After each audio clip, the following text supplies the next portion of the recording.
সূরা ইউনুস। রহমান রহিম আল্লাহর নামে। আলিফ লাম র। এগুলো হচ্ছে একটি জ্ঞান গর্ভ গ্রন্থের আয়াত।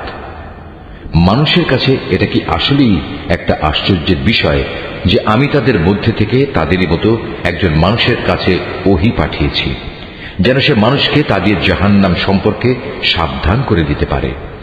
আবার যারা এ ওহীর উপর ঈমান আনে তাদের এ মর্মে সুসংবাদও দিতে পারে যে তাদের জন্য তাদের মালিকের কাছে উঁচু মর্যাদা রয়েছে।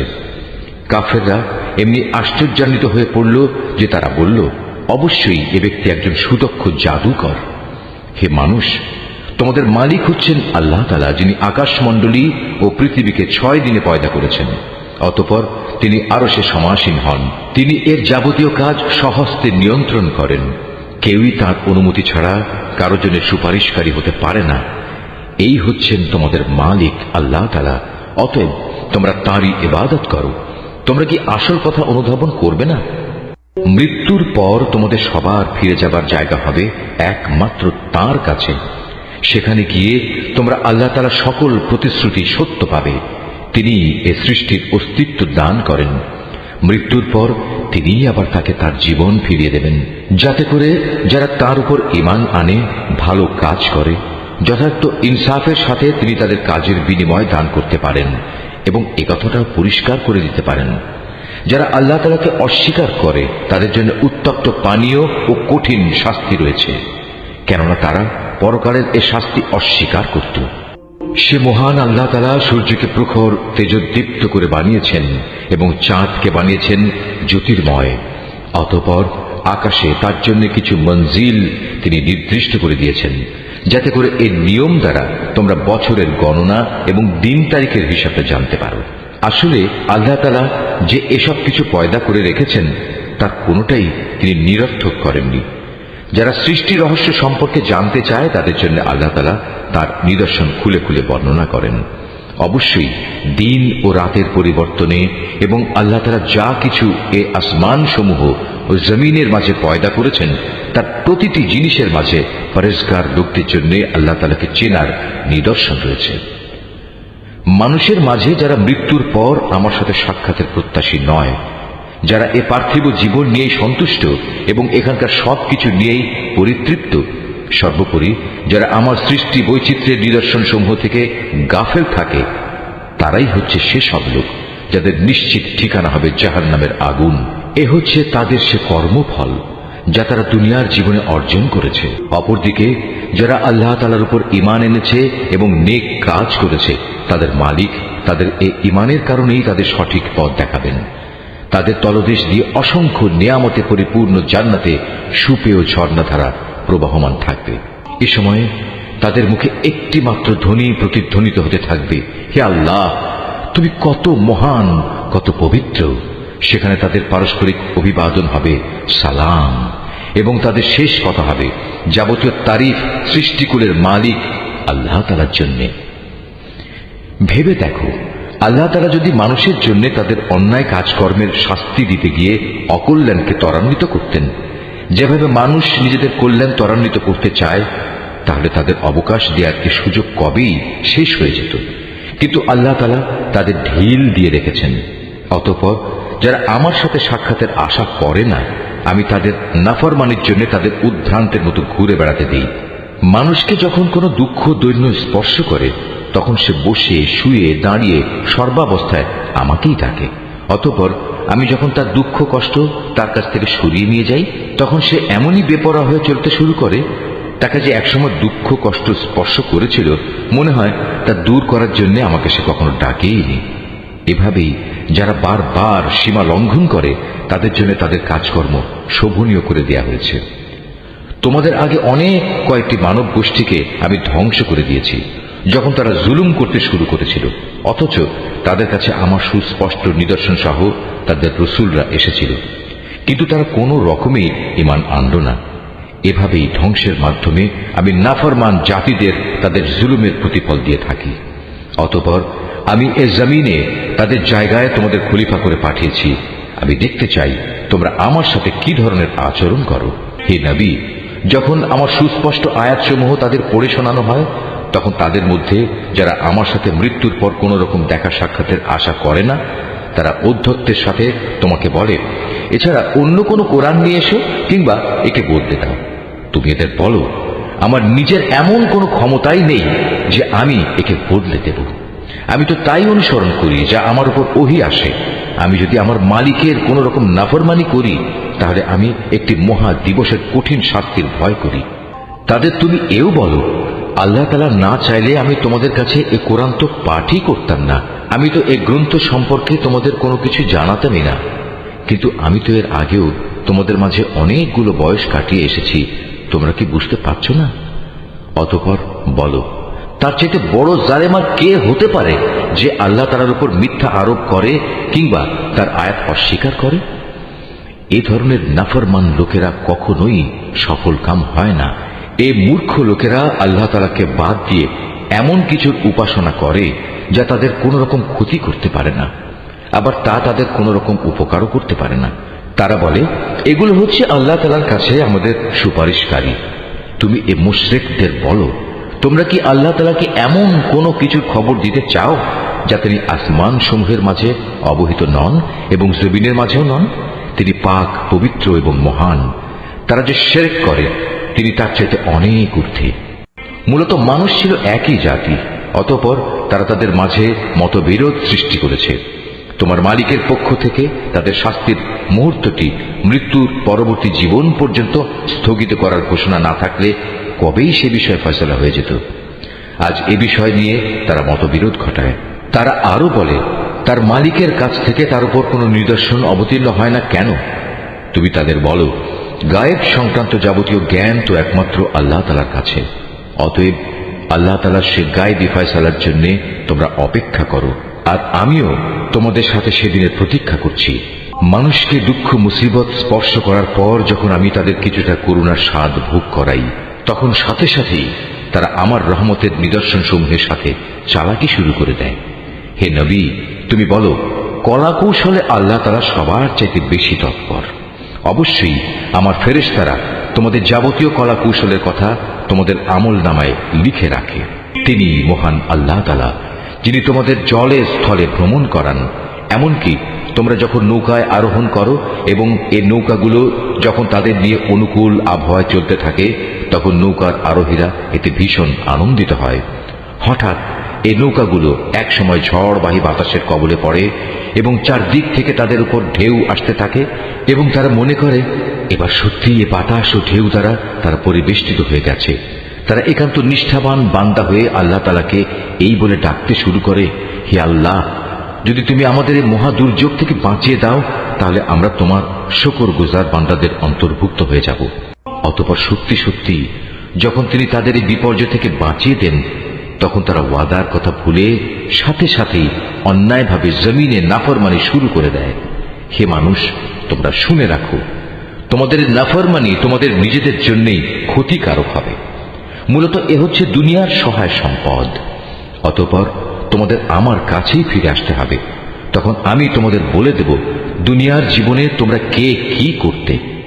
এ পার্থিব জীবনের উদাহরণ হচ্ছে, যেমন আমি আকাশ থেকে পানি বর্ষণ করলাম, যা দ্বারা অতঃপর জমিনের গাছপালা ঘন সন্নিবিষ্ট হয়ে উদ্গত হল, যা থেকে মানুষ ও জন্তু জানোয়াররা তাদের আহার সংগ্রহ করল। এরপর একদিন যখন জমিন তার সৌন্দর্যের রূপ ধারণ করল এবং আপন সৌন্দর্যে সে শোভিত হয়ে উঠল, তখন এসব দেখে তার জমিনের মালিক মনে করল তারা বুঝি এর ফসল ভোগ করার উপর এখন সম্পূর্ণ ক্ষমতাবান হয়ে গেছে। এ সময় হঠাৎ করে রাতে কিংবা দিনে আমার আযাবের ফয়সালা তাদের উপর আপতিত হল। ফলে আমি তাদের এমন ভাবে নির্মূল করে দিলাম যেন গতকাল পর্যন্ত এখানে তার কোনো অস্তিত্বই ছিল না। এভাবেই আমি আমার আয়াতসমূহ সেসব জাতির জন্য খুলে খুলে বর্ণনা করি যারা এ সম্পর্কে চিন্তা ভাবনা করে। হে মানুষ, তোমরা এই পার্থিব জীবনের ধোকায় পড়ে আছো, অথচ আল্লাহ তাআলা তোমাদের চিরস্থায়ী এক শান্তির নিবাসের দিকে ডাকছেন। তিনি যাকে ইচ্ছা করেন তাকে সহজ সরল পথে পরিচালিত করেন। যারা ভালো কাজ করেছে যাবতীয় কল্যাণ তো থাকবে তাদের জন্যই, এবং থাকবে তার চাইতেও বেশি। সেদিন তাদের চেহারা কোনো কালিমা ও হীনতা দ্বারা আচ্ছন্ন থাকবে না। তারাই হবে জান্নাতের অধিবাসী, তারা সেখানে থাকবে চিরদিন। অপরদিকে যারা মন্দ কাজ করেছে তাদের মন্দের প্রতিফল তেমন মন্দই হবে। অপমান তাদের আচ্ছন্ন করে ফেলবে। সেদিন আল্লাহর আযাব থেকে তাদের রক্ষাকারী কেউই থাকবে না। তাদের চেহারা এমনই কালো হবে যেন রাতের অন্ধকার ছিঁড়ে তার একটি টুকরো তাদের মুখের উপর ছেয়ে দেওয়া হয়েছে। এরা হচ্ছে জাহান্নামের অধিবাসী, সেখানে তারা চিরদিন থাকবে। হে নবী, তুমি তাদের সেদিনের ব্যাপারে সাবধান করো যেদিন আমি তাদের সবাইকে আমার সামনে একত্রিত করব। অতঃপর যারা আমার সাথে শরীক করেছে তাদের আমি বলবো, তোমরা এবং যাদের তোমরা শরীক করেছ স্ব স্থানে অবস্থান করো।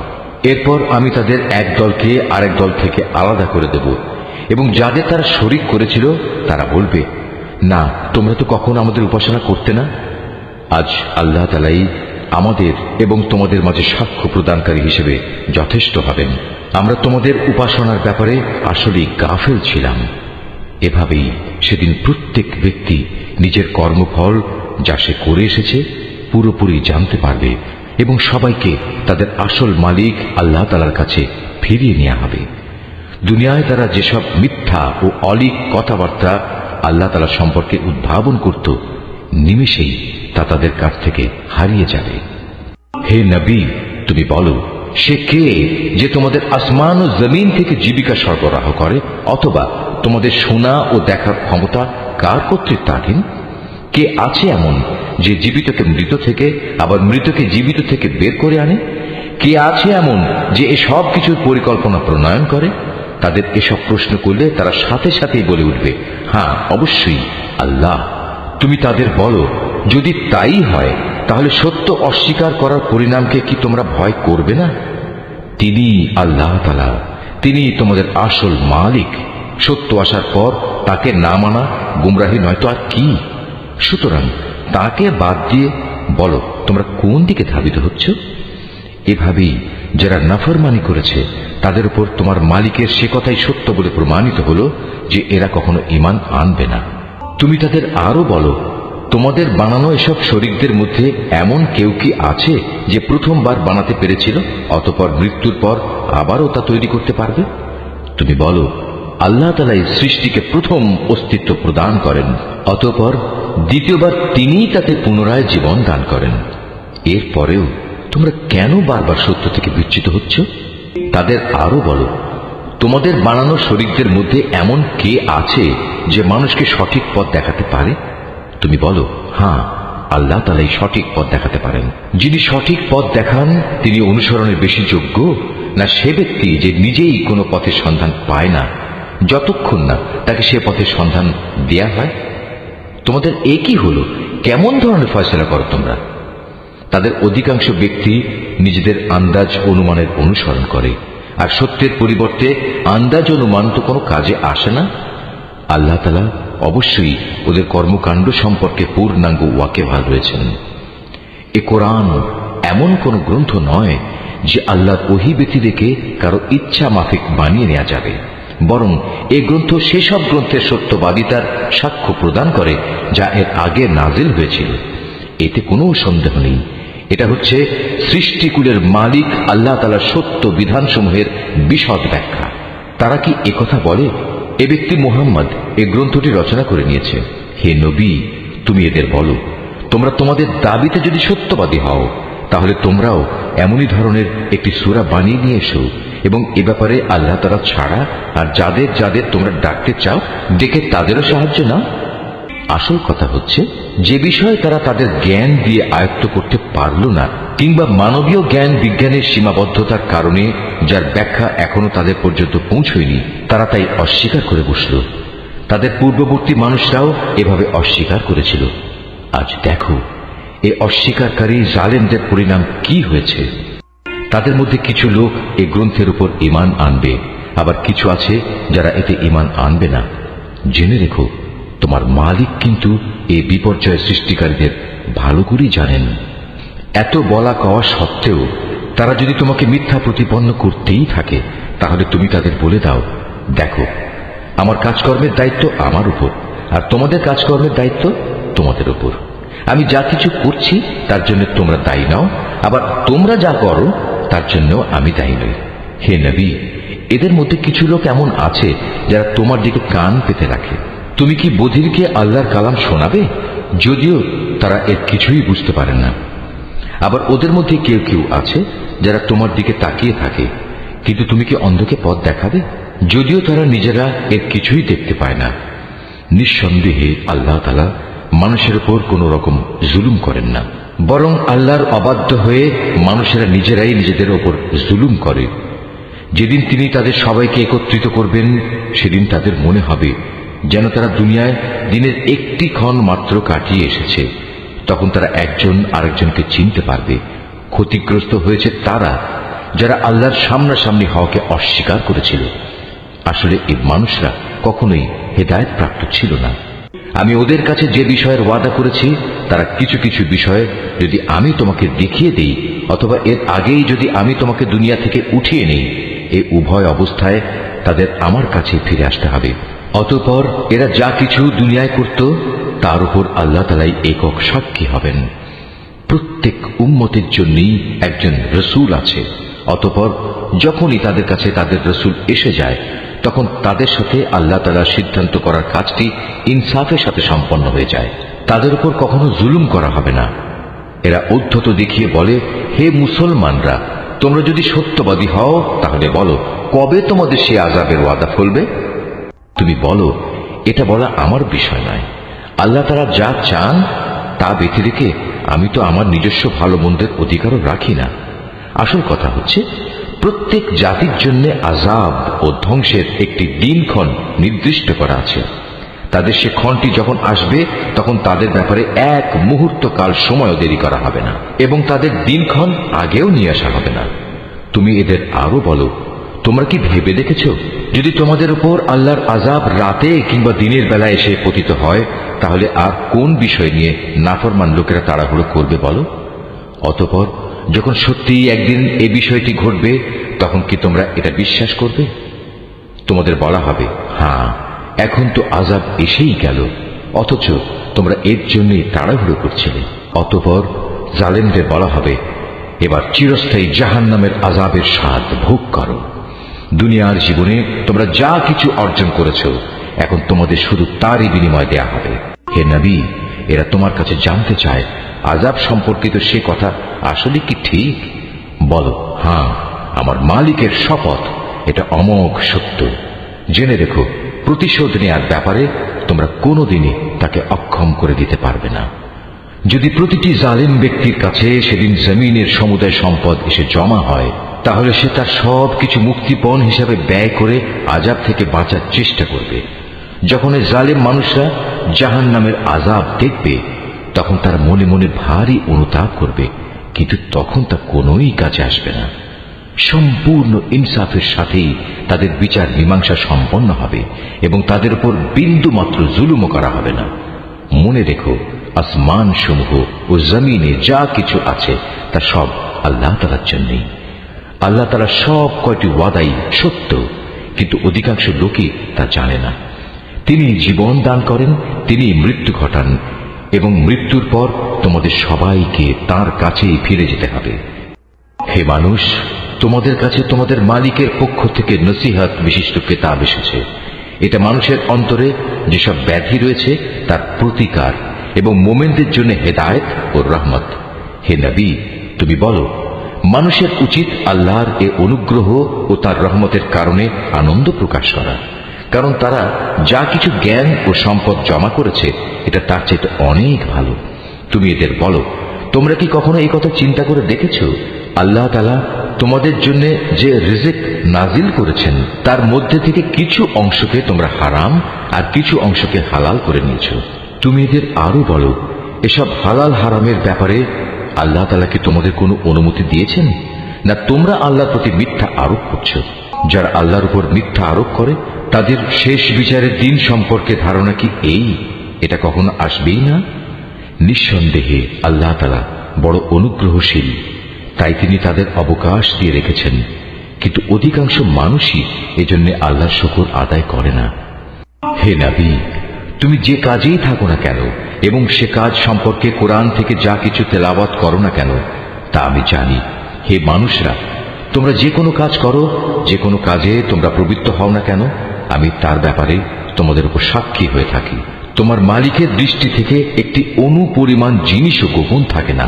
আসমানে ও জমিনে এর চাইতে ছোট কিংবা এর চাইতে বড় কোনো কিছুই নেই যা এ সুস্পষ্ট গ্রন্থে লিপিবদ্ধ নেই। জেনে রেখো, কিয়ামতের দিন আল্লাহ তাআলার বন্ধুদের জন্য কোনো ভয় নেই। সেদিন তারা চিন্তিতও হবে না। এরা হচ্ছে সেসব লোক যারা আল্লাহর উপর ঈমান এনেছে এবং তাকে ভয় করেছে।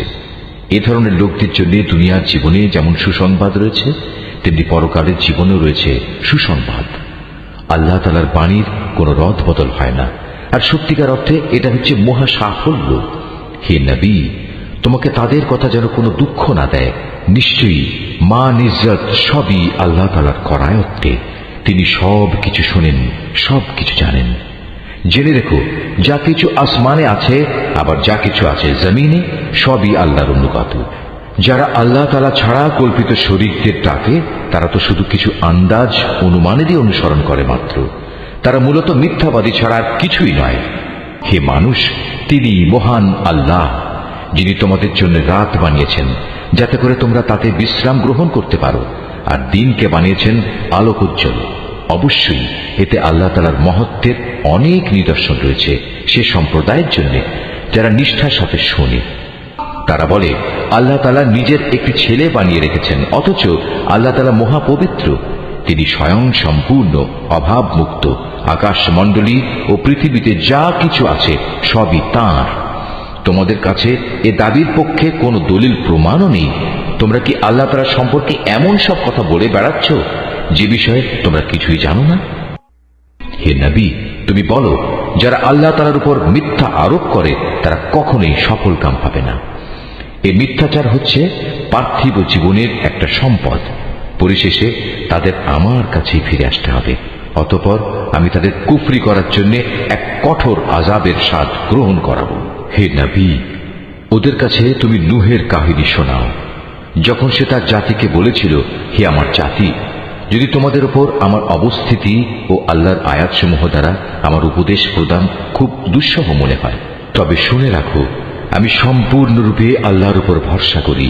অতঃপর তোমরা যাদের আমার সাথে শরীক বানাচ্ছ, তাদের সবাইকে একত্রিত করে আমার বিরুদ্ধে তোমাদের পরিকল্পনা চূড়ান্ত করে নাও।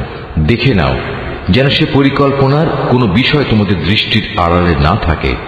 অতঃপর আমার সাথে তোমাদের যা করার তা করে ফেলো এবং আমাকে কোনো সময় তোমরা দিও না। হ্যাঁ, যদি তোমরা আমার থেকে মুখ ফিরিয়ে নাও তাহলে আমার ক্ষতি হবে না। আমি তো তোমাদের কাছ থেকে এজন্য কোনো পারিশ্রমিক দাবি করিনি। আমার পারিশ্রমিক সে তো আমার আল্লাহ তাআলার কাছে। তার পক্ষ থেকেই আমাকে আদেশ দেওয়া হয়েছে আমি যেন তার অনুগত বান্দাদের অন্তর্ভুক্ত হয়ে যাই। অতঃপর এত বলা কওয়া সত্ত্বেও লোকেরা তাকে মিথ্যা প্রতিপন্ন করল। তখন আমি তাকে এবং তার সাথে যারা নৌকায় আরোহী ছিল তাদের তুফান থেকে উদ্ধার করেছি, এবং যাদের বাঁচিয়ে রেখেছিলাম আমি তাদের পূর্ববর্তী লোকদের প্রতিনিধি করে বসিয়ে দিয়েছি। পরিশেষে যারা আমার নিদর্শনসমূহ অস্বীকার করেছে তাদের আমি মহা প্লাবনে ডুবিয়ে দিয়েছি। অতঃপর হে নবী, তুমি চেয়ে দেখো তাদের কি ভয়াবহ পরিণাম হয়েছে, যাদের বারবার আল্লাহর আযাবের ভয় দেখানো হয়েছে। আমি তারপর অনেক কয়েকজন রাসূলকে তাদের নিজ নিজ জাতির কাছে পাঠিয়েছি। তারা সবাই সুস্পষ্ট প্রমাণসমূহ নিয়ে নিজ জাতির কাছে এসেছে, কিন্তু এমনটি হয়নি যে আগের লোকেরা ইতিপূর্বে যা অস্বীকার করেছিল তার উপর এরা ঈমান আনবে। এভাবে যারা নাফরমানিতে সীমা লঙ্ঘন করে তাদের দিলে আমি মোহর মেরে দিই। তাদের পর আমি আমার সুস্পষ্ট নিদর্শন নিয়ে মূসা ও হারুনকে ফেরাউন এবং তার পরিষদ বর্গের কাছে পাঠিয়েছি, কিন্তু তারা সবাই অহংকার করল। আসলে তারা ছিল বড়ই নাফরমান জাতি। আমার পক্ষ থেকে সত্য যখন তাদের কাছে এলো তখন ওরা বলল, নিশ্চয়ই এ হচ্ছে সুস্পষ্ট জাদু।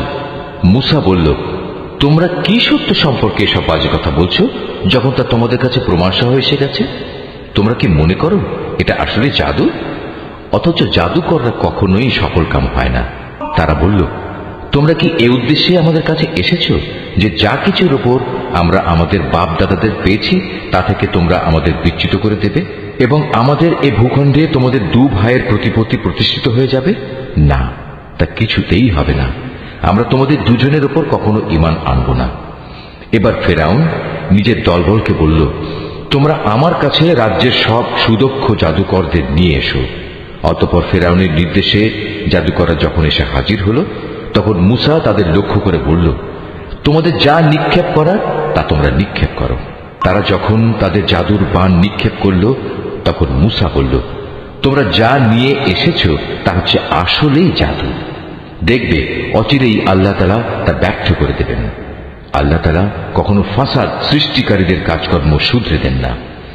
আল্লাহ তাআলা স্বীয় বাণী দ্বারা সত্যকে সত্য বলে প্রতিষ্ঠিত করেন, যদিও নাফরমান মানুষরা একে খুবই অপ্রীতিকর মনে করে। ফেরাউন ও তার পরিষদ বর্গের ভয়ে মুসার উপর তার জাতির কতিপয় কিশোর যুবক ছাড়া অন্য কোনো লোক ঈমান আনেনি। অবশ্যই ফেরাউন ছিল জমিনের মাঝে অহংকারী বাদশাহ এবং মারাত্মক সীমা লঙ্ঘনকারী। মুসা তার উপর যারা ঈমান এনেছে তাদের বলল, হে আমার জাতি, তোমরা যদি সত্যি মুসলমান হয়ে থাকো তাহলে অধৈর্য না হয়ে যিনি তোমাদের মালিক তোমরা তার উপর ভরসা করো, যদি তোমরা আল্লাহতে আত্মসমর্পণকারী হও। মুসার কথায় অতঃপর তারা বলল, হ্যাঁ, আমরা আল্লাহর উপরই ভরসা করি এবং আমরা বলি, হে আমাদের মালিক, তুমি আমাদের জালিম সম্প্রদায়ের অত্যাচারের শিকারে পরিণত করো না এবং তোমার একান্ত রহমত দ্বারা তুমি আমাদের ফেরাউন ও তার কাফের সম্প্রদায়ের হাত থেকে মুক্তি দাও। আমি এরপর মুসা ও তার ভাই হারুনের কাছে ওহী পাঠালাম, তোমরা তোমাদের জাতির লোকদের জন্য মিশরেই ঘর বাড়ি বানাও এবং তোমাদের ঘরগুলোকে কেবলামুখী করে বানাও এবং তাতে তোমরা নামাজ প্রতিষ্ঠা করো। সর্বোপরি ঈমানদারদের মুক্তির সময় ঘনিয়ে এসেছে মর্মে সুসংবাদ দাও। মুসা আল্লাহ তাআলাকে বলল, হে আমাদের মালিক, নিঃসন্দেহে তুমি ফেরাউন ও তার মন্ত্রী পরিষদকে দুনিয়ার জীবনে সৌন্দর্যমণ্ডিত উপকরণ এবং ধন সম্পদ দান করে রেখেছ। এটা কি এজন্যে, হে আমাদের মালিক, তারা এই দিয়ে জনপদের মানুষকে তোমার পথ থেকে গোমরা করে দেবে? হে আমাদের মালিক, তাদের সমুদায় ধন সম্পদ বিনষ্ট করে দাও, তাদের অন্তরসমূহকে আরো শক্ত করে দাও। মূলত তারা একটা কঠিন আযাব নাজির হতে না দেখলে কখনোই ঈমান আনবে না। আল্লাহ তাআলা বললেন, হ্যাঁ, তোমাদের উভয়ের দোয়াই কবুল করা হয়েছে। অতএব তোমরা দ্বীনের উপর সুদৃঢ় হয়ে দাঁড়িয়ে থাকো। তোমরা দুজন কখনো সেসব লোকের কথার অনুসরণ করো না যারা কিছুই জানে না। অতঃপর ঘটনা এমন হলো, আমি বনী ইসরায়েলদের সাগর পার করিয়ে দিলাম। এরপর ফেরাউন ও তার সৈন্য সামন্ত বিদ্বেষ পরায়ণতা ও সীমা লঙ্ঘন করার জন্য তাদের পিছু নিল। এমনকি যখন সে দলবল সহ সাগরের অথই ঢেউয়ে ডুবতে থাকলো, তখন সে বলল, এখন আমি ঈমান আনলাম যে মাবুদের উপর বনী ইসরায়েল ঈমান এনেছে, তিনি ছাড়া দ্বিতীয় কোনো মাবুদ নাই, আমিও তাঁর অনুগতদের একজন। আমি বললাম, এখন ঈমান আনছো, অথচ একটু আগেই তুমি নাফরমানি করছিলে এবং জমিনে তুমি ছিলে বিপর্যয় সৃষ্টিকারীদের অন্যতম নেতা। আজ তো আমি তোমাকে, অর্থাৎ তোমার লাশকেই বাঁচিয়ে রাখবো, যাতে করে তুমি তোমার এই লাশ পরবর্তী প্রজন্মের জন্য একটা বড় আকারের নিদর্শন হয়ে থাকতে পারো। অবশ্য অধিকাংশ মানুষই আমার এসব নিদর্শন থেকে সম্পূর্ণ অজ্ঞ ও বেখবর। ফেরাউনকে ডুবিয়ে মারার পর আমি বনী ইসরায়েলের লোকদের বরকতপূর্ণ ও উৎকৃষ্ট আবাস ভূমিতে বসবাস করালাম এবং তাদের জন্য উত্তম জীবন উপকরণের ব্যবস্থা করলাম। অতঃপর তারা নিজেদের মধ্যে মতবিরোধ শুরু করে দিল। এমনকি যখন দিনের সঠিক জ্ঞান তাদের কাছে এসে পৌঁছল, তারপরেও তারা মতবিরোধ থেকে ফিরে এলো না। অবশ্যই তোমার মালিক কিয়ামতের দিন তাদের সেসব বিষয়ের ফয়সালা করে দেবেন যা নিয়ে তারা নিজেদের মাঝে বিভেদ করত। হে নবী, আজ আমি তোমার উপর যে কিতাব নাজিল করেছি তাতে বর্ণিত কোনো ঘটনার ব্যাপারে যদি তোমার মনে কোনো সন্দেহ থাকে, তাহলে সেসব লোকের কাছে এসব ঘটনা জিজ্ঞেস করো যারা তোমার আগে তাদের উপর নাজিল করা কিতাব পড়ে আসছে। অবশ্যই তোমার কাছে তোমার মালিকের কাছ থেকে সত্য এসেছে, তাই তুমি কখনো সন্দেহবাদীদের দলে শামিল হয়েও না। আর তুমি তাদের দলেও শামিল হয়েও না যারা আল্লাহর আয়াতসমূহ মিথ্যা প্রতিপন্ন করেছে। এরূপ করলে তুমি ক্ষতিগ্রস্তদের অন্তর্ভুক্ত হয়ে যাবে। হে নবী, অবশ্যই তাদের ব্যাপারে তোমার মালিকের কথা সত্য প্রমাণিত হয়ে গেছে যে তারা কখনো ঈমান আনবে না। এমনকি তাদের কাছে আল্লাহর প্রত্যেকটি নিদর্শন এসে পৌঁছলেও তারা ঈমান আনবে এমন নয়। যতক্ষণ না তারা কঠিন আযাব নিজেদের চোখে দেখতে পাবে। ইউনুস নবীর সম্প্রদায় ব্যতীত অন্য কোন জনপদ এমন ছিল না যারা এভাবে আযাব দেখে ঈমান এনেছে এবং তাদের এ ঈমান তাদের কোনো উপকার করতে পেরেছে। তারা যখন আযাব আসতে দেখে আল্লাহর উপর ঈমান আনল, তখন আমি তাদের এ পার্থিব জীবনের অপমানকর আযাব তাদের কাছ থেকে সরিয়ে নিলাম এবং তাদের আমি এক বিশেষ সময় পর্যন্ত জীবনের উপায় উপকরণ থেকে উপকৃত হতেও সুযোগ দিলাম। হে নবী, তোমার মালিক চাইলে এই জমিনে যত মানুষ আছে তারা সবাই ঈমান আনত, কিন্তু তিনি তা চাননি। তাছাড়া তুমি কি জোর জবরদস্তি করে চাইবে যে তারা সবাই মোমেন হয়ে যাক? কোন মানুষেরই এ সাধ্য নেই যে আল্লাহর অনুমতি বেঁধে রেখে সে ঈমান আনবে। যারা ঈমানের রহস্য বুঝতে পারে না, আল্লাহ তাআলা এভাবেই তাদের জীবনের উপর কুফর ও শিরকের কলুষ লাগিয়ে দেন। হে নবী, তুমি বলো, তোমরা দেখো আসমান সমূহ ও জমিনে কি কি জিনিস রয়েছে, কিন্তু যারা ঈমানই আনবে না তাদের জন্য আল্লাহর এসব নিদর্শন ও পরকালের সাবধান বাণী কোনোই উপকারে আসে না। তারাও কি সে ধরনের কোন দিনের অপেক্ষা করছে যে ধরনের অপমানকর দিন তাদের আগের লোকদের উপর এসেছিল? যদি তাই হয় তাহলে তুমি বলো, তোমরা সেদিনের অপেক্ষা করো, আমিও তোমাদের সাথে অপেক্ষা করতে থাকব। অতঃপর যখন আযাবের সময় আসে তখন আমি আমার রসুলদের সেই আযাব থেকে বাঁচিয়ে দিই এবং তাদেরও বাঁচিয়ে দিই যারা ঈমান আনে। এভাবেই আমি আমার উপর এটা কর্তব্য করে নিয়েছি যে আমি মোমেনদের আযাব থেকে উদ্ধার করি। হে নবী, তুমি লোকদের বলো, হে মানুষরা, তোমরা যদি আমার আনিত দ্বীন সম্পর্কে কোনো সন্দেহ করো তাহলে শুনে রাখো, আল্লাহ তাআলা ছাড়া অন্য যাদের তোমরা ইবাদত করো আমি তাদের ইবাদত করি না। আমি তো বরং তার মহান সত্তার ইবাদত করি যিনি তোমাদের মৃত্যু ঘটান। আমাকে আরো আদেশ দেয়া হয়েছে আমি যেন মোমেনদের অন্তর্ভুক্ত থাকি। আমাকে আরো বলা হয়েছে, তুমি আল্লাহর দ্বীনের জন্য ঘনিষ্ঠভাবে নিজের চেহারা প্রতিষ্ঠিত করো এবং কখনো তুমি মুশরিকদের দলে শামিল হও না। আমাকে আদেশ দেয়া হয়েছে, তুমি কখনো আল্লাহ তাআলাকে বাদ দিয়ে এমন কাউকে ডেকো না যে তোমার কোনো কল্যাণ যেমন করতে পারে না তেমনি তোমার কোনো অকল্যাণও সে করতে পারে না। এ সত্ত্বেও যদি তুমি অন্যথা করো তাহলে তুমি অবশ্যই জালেমদের মধ্যে গণ্য হবে। যদি আল্লাহ তাআলা তোমাদের কোনো দুঃখ কষ্ট দেন তাহলে তিনি ছাড়া অন্য কেউই নেই তা দূরীভূত করার। আবার তিনি যদি মেহেরবানি করে তোমার কোনো কল্যাণ চান তাহলে তার সে অনুগ্রহ রদ করারও কেউ নেই। তিনি তার বান্দাদের যাকে চান তাকেই কল্যাণ পৌঁছান। আল্লাহ তাআলা বড়ই ক্ষমাশীল ও পরম দয়ালু। হে নবী, তুমি বলো, হে মানুষ, তোমাদের কাছে তোমাদের মালিকের পক্ষ থেকে সত্য দ্বীন এসেছে। অতএব যে হেদায়েতের পথ অবলম্বন করবে সে তো তার নিজের ভালোর জন্যই হেদায়েতের পথে চলবে, আর যে গোমরাহ থেকে যাবে সে তো গোমরাহির উপর চলার কারণেই গোমরাহ হয়ে যাবে। আমি তো তোমাদের উপর কর্মবিধায়ক নই যে জোর করে তোমাদের গোমরাহি থেকে বের করে আনব। হে নবী, তোমার উপর যে হেদায়েত নাজিল করা হয়েছে তুমি তার অনুসরণ করো এবং ধৈর্য ধারণ করো যে পর্যন্ত আল্লাহর পক্ষ থেকে কোনো ফয়সালা না আসে, কেননা তিনিই হচ্ছেন সর্বোত্তম ফয়সালাকারী।